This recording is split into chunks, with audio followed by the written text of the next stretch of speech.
Okay, so we've been on break for quite some time. And when we finished, we were in 1 Kings chapter 9 in the middle. And actually, the first 9 verses of chapter 9 we did. And I see this as a chapter. Verse 10 starts like it's very different than what happened before then, because what we were dealing with before, of course, we spent several chapters with the building of the temple, and then we have Solomon's prayer about the temple, which is beautiful, and we had discussed that, and we talked about the dedication of the temple and the holiday, and then beginning of chapter 9, we have God speaking to Solomon at the conclusion of the dedication of the temple. And what's unique about that, as opposed to other times when God spoke to Solomon, he does repeat the same thing. If you walk in my ways, I will be good to you. You're good to me, that kind of thing. But what this has here is that it contains also the threat that if they're not good, there will be a destruction of the temple and there will be an exile. And that's really, I mean, we had that not temple-wise, but the idea of destruction and exile we had already in Deuteronomy. But here is really the only time we have that kind of thing hinted at, which is unusual. But I see those first 9 verses really as being the conclusion of the whole series of chapters that we're dealing with: the building of the temple, the dedication of the temple, and the prayer, and that kind of ties that up.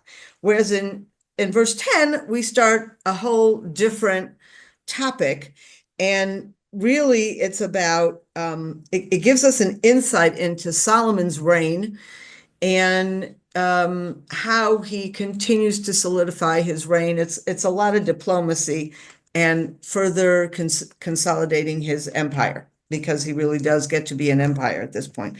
So let's start reading here. Verse 10, at the end of the 20 years during which Solomon constructed the 2 buildings, the Lord's house and the royal palace.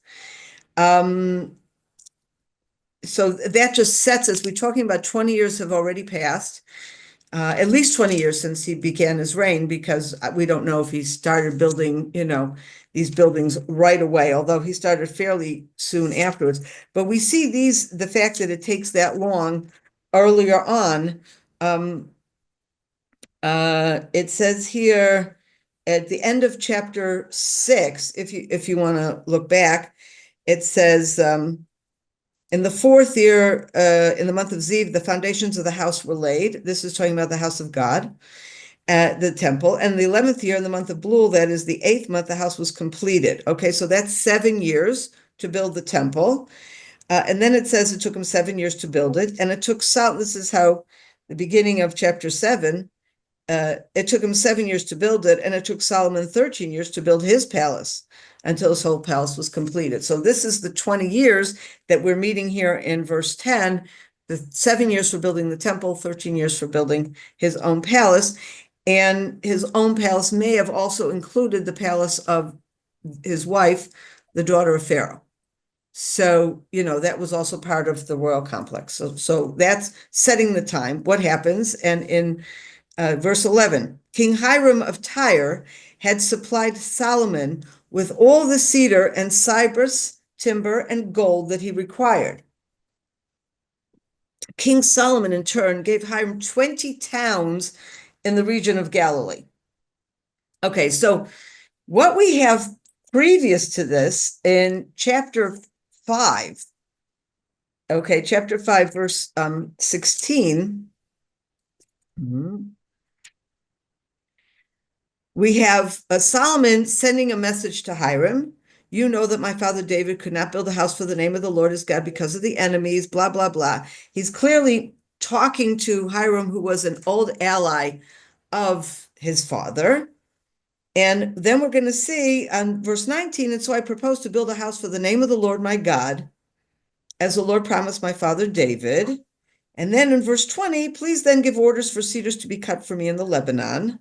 My servants will work with yours, and I will pay you any wages you may ask for your servants. For as you know, there's none among us who knows how to cut timber like the Sidonians. So we have here that Solomon at the very beginning of this whole building project, had sent to Hiram requesting the timber. But then in verse 22, so Hiram sent word to Solomon, I have your message. I will supply all the cedar and cypress logs you require. And then he goes about how they're going to bring it down to you. And his deal for that, he says, you in turn will supply the food I require for my household. So the deal seems to be timber coming from Hiram, food coming from Solomon. And then it says, so Hiram kept Solomon provided with all the cedar and cypress wood he required, and Solomon delivered to Hiram 20,000 cores of wheat as provisions for his household and 20 cores of beaten oil. Such was Solomon's annual payment to Hiram. Okay, so in this original section, we see that the deal is different kinds of timber, of wood, coming from Lebanon to, well, it is Lebanon, Tyre is Lebanon, from Lebanon to Solomon. And then from Solomon is going to be food kind of things, wheat and oil, okay? Here, though, we have something else. And here it's talking about in the past, it said, since King Hiram of Tyre had supplied Solomon, okay? So this is not a new supply of timber. This is a reference to the original supply of timber, okay? But here we have an addition, gold, okay? It says here, not only did Hiram supply wood, he supplied gold, but it also said that King Solomon is, in an exchange, it doesn't talk about wheat and oil, it talks about cities. Now, this, of course, has raised a lot of alarms, everybody who sees this, and certainly in our day and age, we are particularly sensitive to this idea of giving land to another country. Okay, what is this? Is this a two-state solution that we're talking about here? Okay, did Solomon take 20 cities in the Galilee and say, okay, these are now sovereign territory of Tyre? And if he did that, that would raise tremendous questions. Like, why would he do that? That's way beyond, I mean, trading in commodities makes sense. Timber for gold, or timber and gold for wheat and oil. You know, everybody's trading what they have and what they don't have. But the question comes up, what really happened here? Okay, so if you look in 2 Chronicles, chapter 8,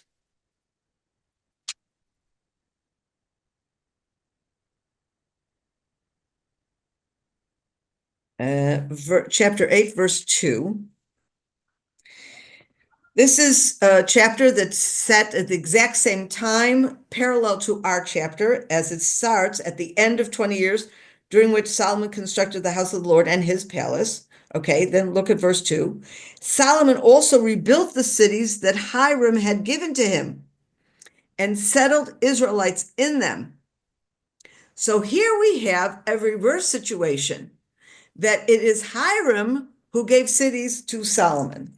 So one of the suggestions is that it was not a one-sided deal, but it was an exchange of property, and that indeed there were some Canaanite cities that were near Tyre that Solomon said, you can have them, they're near you. And in exchange, there were some cities that had some of these Tyrians or Sidonians or whatever living in them, or in closer, further south, that Hiram, that had been in possession by the Lebanese, by the Tyre people, and that they did that kind of exchange to improve the borders, okay, so that the Lebanese were in Tyre and the Israelites were in the Galilee. So that's one interpretation.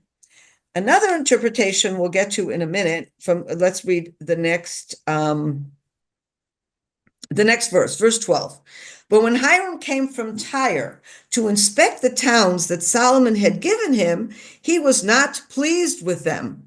My brother, he said, what sort of towns are those you have given me? So they were named the land of Kabul, as is still the case. And there are some people who say Kabul in one of the Semitic languages means nothing. And as they called them, they're worthless. So he called the region worthless or nothing, okay? However, Hiram sent the king 120 talents of gold. Okay, so it's getting even more confusing here because one of the possible understandings is that Solomon indeed did offer him these cities, but that when Hiram came down to take a look at the cities, he said, I don't like them. I don't like them at all. And then Hiram sent, so it could be that the deal never took place, and instead Hiram sent, it says here 120 talents of gold, and so this is, we're going to see the gold show up later on as well. So now we have that Hiram has given cedars, and when it says in chapter 11, verse 11, as much gold as he wants, then in chapter 13, in verse 14, it says exactly how much gold that was, okay?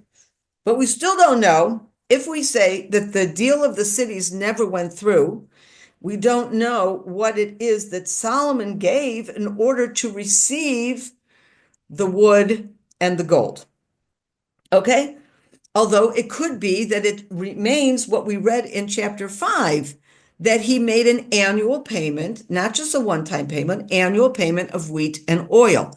And you could say, well, gold is worth a lot more than wheat and oil, but really it all depends on what you have. If the land of Israel is rich in olive trees and in wheat, and the land of Lebanon is not, but the land of Lebanon has cedars and cypress trees, so then it becomes a deal where everybody is giving what they have plenty of and giving to the person who is scarce in that particular product. So that could very well be. I want to get further on in the gold as we go on. Okay, so again, we have what actually happened with these cities. One interpretation said that there was an exchange of cities based upon what's written in Book of Chronicles, and one interpretation says that the deal never went through with the cities. It still is a little bit of a question mark. Why would you? I mean, I think if it's an exchange of cities, it makes more sense because maybe in that case you're trying to redraw the lines in a way that makes more sense. But the fact that he would offer the cities, even though maybe they didn't take them, is still problematic. But let's just keep that for now. Okay, let's continue. Verse 15. This was the purpose of the forced labor which Solomon imposed. Okay, now in Hebrew, the word, in English, it's translated as forced labor. In Hebrew, the word is mas. Mas actually means a tax, okay? And it actually, in modern Hebrew, is also the word for tax. But in this period of time, a tax was not paid with money. A tax was paid for the most part from forced labor, okay? And what we see happening, and we saw this before as well, when Solomon built the temple, the tax he took from the people was hours of labor, okay? Every person had to come to Jerusalem and donate fixed days, months, whatever, do their turn in actually building the temple. So they didn't, or the palace, okay? So they didn't pay money for it, but they actually did the labor themselves. So here, when they're translating the word tax as forced labor, that's really what it means, because the nature of the taxation at that time in this context is labor, not money, okay? So this was the purpose of the forced labor, which Solomon imposed. It was to build the house of the Lord, the Milo, and the wall of Jerusalem, and to fortify Chatzor, Megiddo, and Gezer. Now, it's very interesting, by the way, that all three cities, Chatzor, Megiddo, and Gezer, are all tells, they're archaeological tells, and many tours, I'm sure some of you have visited at least one of these, where archaeologists have dug them and found layers upon layers of civilizations there. Canaanite, of course, Israelite, and then beyond. And we can see here that these were all fortified cities. They had walls around them, and they had been originally Canaanite cities that were captured by Joshua, and then wars continued in that area, continuing here during Solomon's time. So these were Canaanite strongholds okay, even after, years after Joshua captured the land of Israel.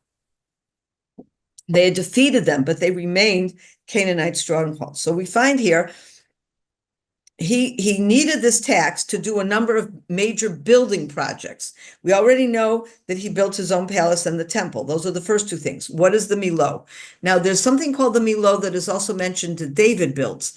Milo itself, in my Bible, at the bottom, in the note, it says it means a citadel. The word Milo itself means filling. It comes from the word to fill, to complete, or to fill. And so many have interpreted it as some area of landfill that was needed in order to build one of these buildings, okay?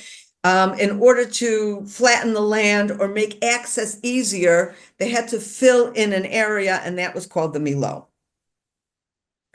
So that required, building, and the wall of Jerusalem, which we know there was a wall, and we've seen parts of that wall today. You can see the parts of the wall that were from Solomon's time. We see the parts of the wall from Hezekiah's time.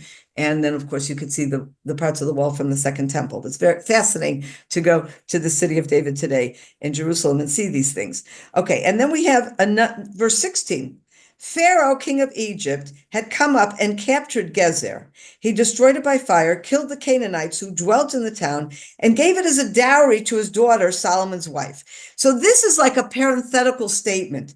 We are learning here, and if you think about it, we talked about this section of chapter 9, talking about Solomon,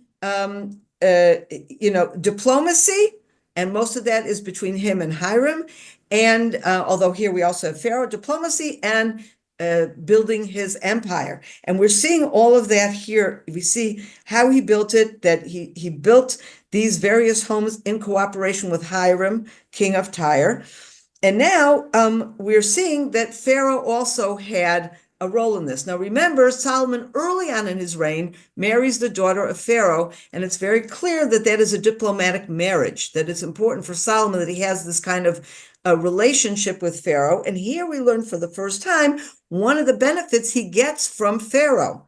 Pharaoh himself came up from Egypt and captured Gezer, okay, which is towards the south. Gezer is in Judea, and Chatzor Megiddo in the Galilee, so that has nothing to do with Pharaoh. But Pharaoh came up from the south, captured Gezer, destroyed it by fire, killed the Canaanites who dwelt in the town, and gave it as a dowry to his daughter.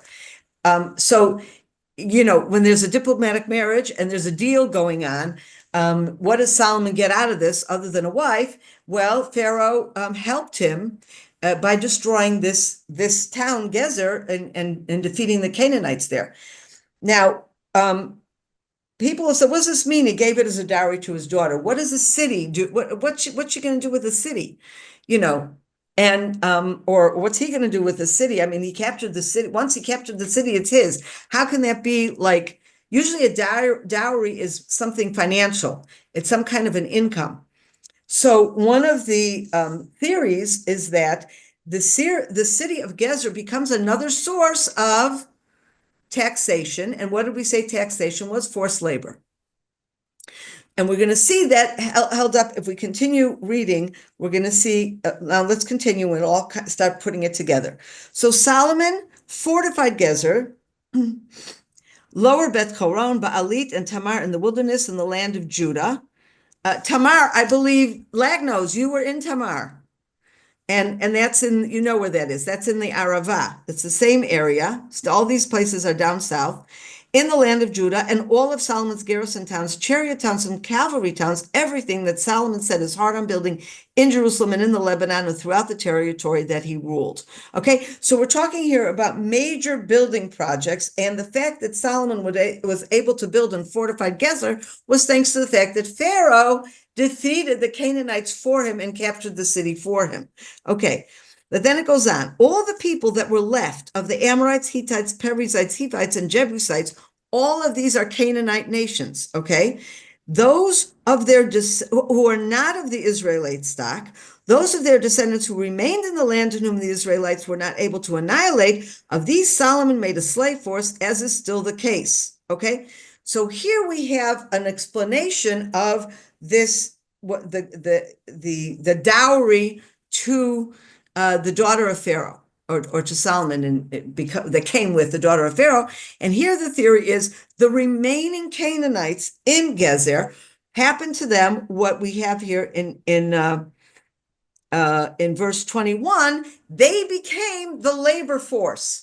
Okay, they became the labor force that then is used to build the Milo, okay, that a landfill, and possibly even Pharaoh's daughter's palace.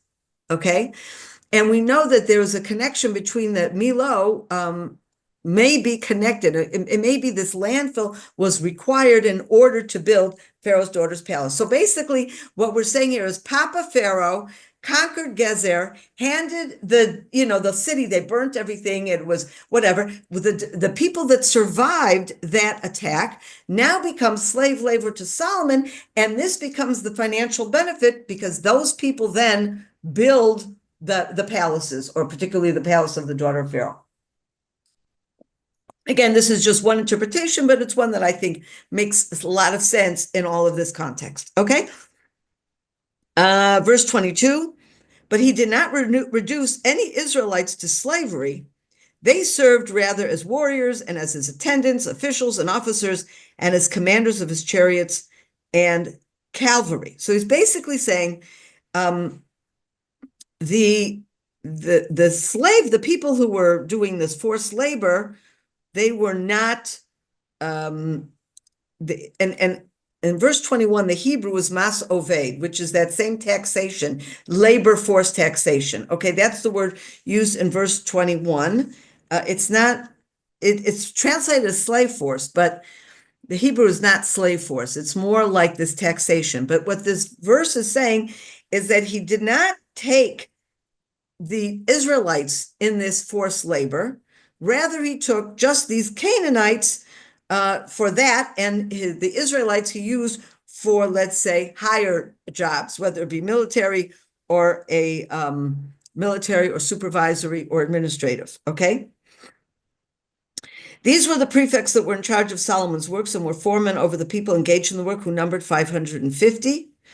As soon as Pharaoh's daughter went up from the city of David to the palace that he had built for her, he built the Milo. So here we see the connection between the palace and the Milo, that it somehow was connected to her palace. Okay. Solomon used to offer burnt offerings and sacrifices of well-being 3 times a year on the altar that he had built for the Lord, and he used to offer incense on the one that was before the Lord, and he kept the house in repair.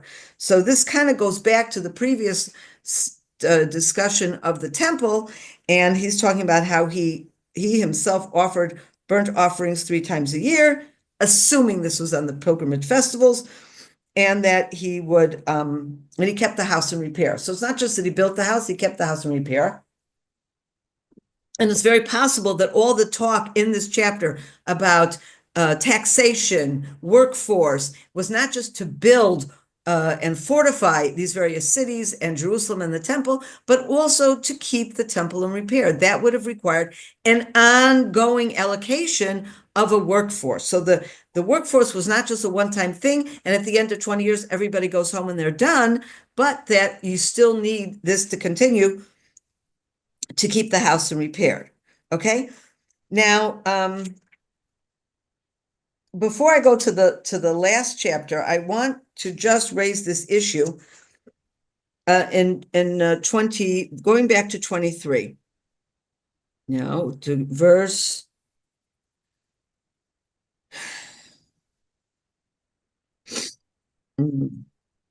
Here we go. Verse 23. Yes.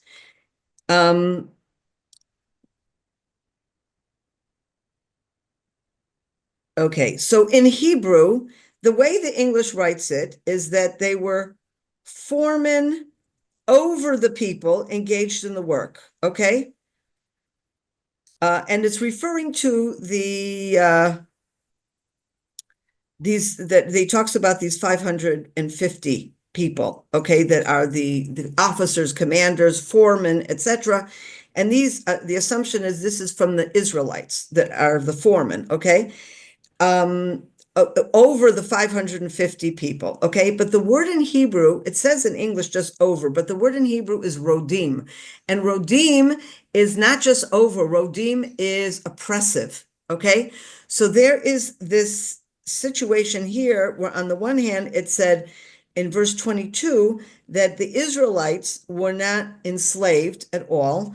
And then it says in verse 23 that there were these commanding officers, okay, that were 550 oppressors of the nation. It says Ba'am, of the nation, and that would imply that it is Israelites. Okay, you don't see that in the English, but the way it's written in the Hebrew, it's like oppressors of the nation who were engaged in doing the work. And so the question is this: who is being oppressed here? Who is working very hard? Now we have people working hard, and according to verse 22, he didn't take from the Israelites to work hard. And yet, from verse 23 in the Hebrew, the assumption would be that they are oppressing people from the nation, and from the nation is always going to refer to the Israelites. So did they oppress the nation or not? Now I'm going to refer you to chapter 12, okay? Chapter 12 is a whole, wait. Okay, chapter 12, we haven't gotten here yet. Those of you who may be aware of what happens, but I'm sure you all know that after Solomon's death, the kingdom splits. Jeroboam and Rehoboam. Rehoboam is Solomon's son. Jeroboam is somebody else from the north, from Ephraim. Okay. And there is a situation that develops where the nation themselves are trying to decide who should be the king. And there are these advisors to Rehoboam. How am I going to settle this? How am I going to make sure that I hold on to the kingdom? And on verse 11, okay, you have Rehoboam saying as follows. Rehoboam is talking about his father Solomon. My father imposed a heavy yoke on you, and I will add to your yoke. My father flogged you with whips, but I will flog you with scorpions. Okay, here Rehoboam is talking about some sort of oppression of Solomon on the Israelites themselves, on the nation. Okay, so it is very possible that verse 22 is talking about how initially they were not going to be enslaving or persecuting the Israelites, but something happened. It could have been in verse 23, we're talking about the officers of Solomon, his workers, the people who were the foremen who went ahead and did things that they should not have done. That in verse 22, we talk about what Solomon's intentions were, but that in verse 23, we learn that these 550 foremen, okay, were not doing what they were supposed to do, and they went overboard and they persecuted. Now, why is this important? A lot of what we're seeing here, okay, and especially when we start talking about this labor force taxation, is going to play a critical role in the split of the kingdom after Solomon's death. What we have seen until now, and even if you read through this verse, this chapter, you see only wonderful things. You see Solomon's power. You see his ability to create diplomatic relations for the good of Israel, both with Lebanon in the north and with Egypt in the south, okay? And all of this sounds very ideal and very beautiful. But if you read carefully and you read between the lines, you start to see the seeds that are planted for the undoing of Solomon. Now, we're going to learn later on, for example, that he had 1,000 wives, and the wives pulled him in different directions, including even to pagan worship, and we'll figure out exactly what that means when we get there. But there's no question that if we have this discussion of Pharaoh, who conquered conquered Gezer and gave his wife, there's a give and take relationship there that means that Solomon owes Pharaoh and he has his wife, and that's a problematic relationship. Okay. You could say, oh, Solomon is brilliant. He knows how to conduct diplomatic relations like all the kings of the area, but yet it sows a problem here. Okay, this begins the problem of the slave labor and the favors going back and forth. And Hiram, what if indeed he really did get 20 cities in the Galilee? Does this set the stage for a give and take relationship that means Solomon owes Hiram? And even if he didn't give him those cities, okay, if he's getting all this gold, okay, and let's look at the last few verses of the chapter, which we haven't read, but it's very connected to Hiram. King Solomon also built a fleet of ships at Etzion Gaber, which is near Elot, that's Eilat, on the shore of the Sea of Reeds, in the land of Edom. Hiram sent servants of his with the fleet, mariners who were experienced on the sea, to serve with Solomon's men. They came to Ophir. They, probably being together, Solomon's men and Hiram's men, came to Ophir, and Ophir is probably in Africa, possibly in Saudi Arabia, but it's certainly not in the land of Israel. It's further south, where they obtained gold in the amount of 420 talents, which they delivered to King Solomon. And so again, this gold is starting to play a role. Hiram is helping Solomon get gold. What did Hiram get in return? Just that wheat and olive oil? Or has Solomon set up a situation which will lead to his 1,000 wives, which will lead to foreign influences? Okay. And so again, I think if you read this chapter at its surface level, you see Solomon building a brilliant empire. And you could say, wow, isn't that wonderful? Wow, he's doing so great. And I don't think anywhere here, and especially if you look here, in the verse that's in the middle here, chapter 25, verse 25, that talks about how Solomon continues to serve God and to bring up offerings and keeps the temple. There's no question that this chapter is talking about Solomon as a great man, both religiously and diplomatically, okay? But I think it's very interesting because it does lay the groundwork for these little seeds, these little hints that are going to show up afterwards and give us some kind of an insight as to what goes wrong. So that's it for today. Any questions?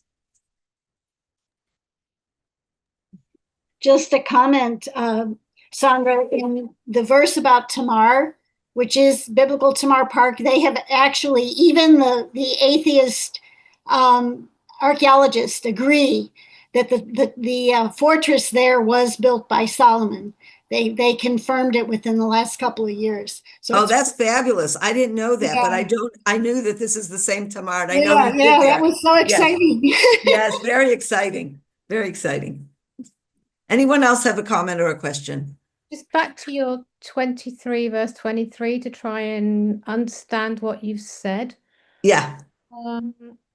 Which bear rule over the people that wrought in the work. Would it mean that these officers were ruling over the bondsmen and people that were building the city, for the palace for the princess? Because it could be that they were ruling over the work that was done by the slaves. It's the problem in the Hebrew, okay, two words that are not accurately translated, at least in my English, okay? Harodim ba'am, okay? Those who are oppressing the nation. It's referring to the fact that these foremen or bosses, or however you want to call them, okay, that were in charge of the work for Solomon. That's the beginning of the thing. 550 of them. Okay, so there are 550 foremen, okay, who are oppressing the nation, they themselves are doing the work, the nation. So in the translation, it says, oh, over the people engaged in the work. But when it uses the word ha'am, the nation, that would generally refer to the Israelites, not foreigners. So could it be verse 22 then? Right. So that contradicts verse 22, which says they never enslaved the Israelites.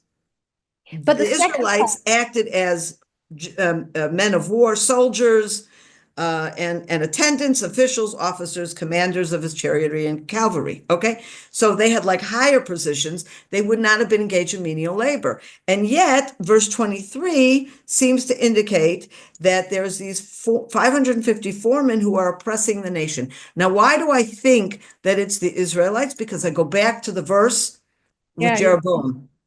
yeah. And Jeroboam says very specifically, my father, I mean, not Rehoboam. Rehoboam says very specifically, my father persecuted the nation. So would that nation people be the princes, the captains, the rulers of the chariots? No, they're the foremen. They're the ones on top. Okay. Okay. Oh, wait, you're talking about verse 22? Well, I'm reading verse 23 and Yeah. saying these people that you were saying were oppressing the people of the nation.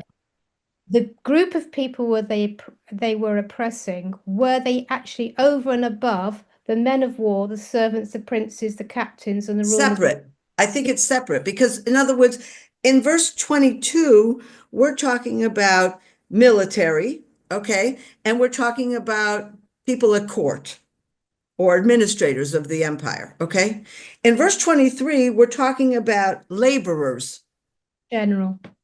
Okay. Laborers, okay? So the question is, who did the labor? So it said in verse 22 that the children of Israel, okay, did not work. It said in the English, reduce them to slavery. It says it did not work, okay, because they were military people, okay. But on the other hand, verse 23 seems to talk about Israelites also who were doing the simple labor, okay. So look, it could also be, and I know many people interpret this whole way it was done, that the labor, the taxation, the labor tax was that Israelites, yes, they all took their turn coming to build the temple. And that makes a lot of sense. It's also in line with the way the priests would take their turns. Like in later Nehemiah, for example, there's a description of how the priests take their turns. Different families come and build the wall at different times. And so that makes sense that that's how it would have been done. But it's this word of rodim, oppressive, that connects in my mind to what we see later on with Rehoboam. So it's hard to know. It's not that clear, but I do believe that maybe being not that clear is on purpose for the same reason. We're getting this idea of this power and this empire works great and the building works and everything. And yet there's these little bitty hints put in here that maybe things aren't so hunky-dory the way they may seem. And that, of course, connects to what we will see later on. Sondra, in 1 Kings 5, it kind of supports that, what you were just saying, and maybe this will help clarify it for Allison as well. 1 Kings 5, 16 and 17 and 18, besides Solomon's 3,300 chief deputies who were over the project and who ruled the people who were doing the work, the king... Oh, I should have put 15. What? Solomon had 70,000 transporters and 80,000. Wait, what verse are you reading from? I should have started in 15 and I started in 16. 1 Kings 5, starting in 15. It says, now Solomon had 70,000 transporters and 80,000 hewers of stone in the mountains, besides Solomon's 3,300 chief deputies who were over the project and who ruled over the people who were doing the work.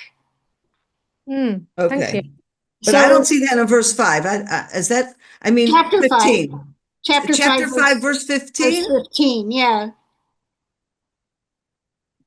There were apparently people from Israel that were doing transporting and hewers of stone. Yeah, that for sure. Yeah, in addition to these officers, and so these officers were oppressing everybody. Oh, I see. 1 second. That's 27. Is that possible? King Solomon imposed forced labor on all Israel. The levy came to 30,000 men. Yes, it is, because the chapter resumes in Hebrew Bible up to chapter 5, 27. Yeah, so it's in a different, it's different in the Hebrew Bible, but in English it's chapter 5. Okay. So mine it's 527, Right. and it says he sent them to Lebanon ships of 10,000 a month. Right, this is the forced labor, and these are the people who sends to Lebanon to work with the Lebanese cutting down the wood and to then get shipped to Israel for sure. Right, but so when it says at the end of 30, it says who apart from Solomon's 3,300 officials who were in charge of the work and supervised. Okay, here's the same word. This is brilliant. The same word it says here, supervised. In the Hebrew, it's the same rodim ba'am, oppressing the nation. It's the same word. Okay? So who are these people? Rodim ba'am. They have to be Israelites if they use the word am. Brilliant. I didn't even see that connection, but it's the same word in Hebrew, which you don't see that in the English. It's exactly the same word. So there were people who were Israelites, who were not high-level people, who were doing simple work. Okay. Yes. And it seems that in some level they were being oppressed. That sort of ties it all up. That's very helpful. Okay, good. Okay. Thank you very much. That was very helpful, Joyce. Okay, so we will meet again next week, please God. We will start with chapter 10 with the Queen of Sheba. Okay. Bye, everybody.